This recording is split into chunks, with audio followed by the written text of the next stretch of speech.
Як уклався із нашим Георгієм Ракоці II особливий союз і договор? То було інтересно. Многі документи вже тепер не є, але у Николая Костомарова дістаємо таку інформацію, що він зв'язав участь і навіть до цього малоруського гетьмана Богдана Хмельницького у створенні Родноцької коаліції з событиями, які виникли з укладенням цього Віленського перемир'я, ще з його положеннями. Ведь після Віленського договору Хмельницький у 656 році уклав із Ракоці, нашим Ракоці, тот особливий союз, договор, з якими обидві сторони зобов'язані були захищати одна другу до всіх неприятелів.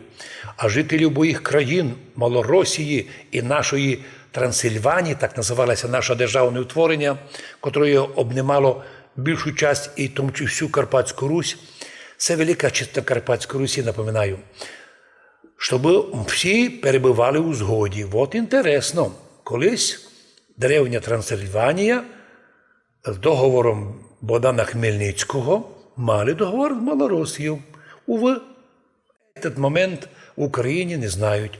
Рекомендуємо Академії наук це питання вивчити і нам доложити жителям Закарпаття, що вони знають за цей чудний Родноцький договор. Аналізує геополітичні перспективи і наслідки Родноцької системи, маємо знати, що на початку 1657 року Швецією, Трансильванією та Малоросією було укладено договор про розділ Польщі, розділ Речі Посполитої. Королю шведському мала достатися Велика Польща, то северна частина, Лівонія, Гданськ із приморськими околицями. А от Бранденбурзькому курфюрсту полагалися всі польські володіння в Прусії. А от нашому Ракоцієві – Мала Польща. У 1682 році Георг Ракоці II об'явив себе, добився, що став князем Верхньої Венгрії. То як почти вся частина теперішньої Словакії.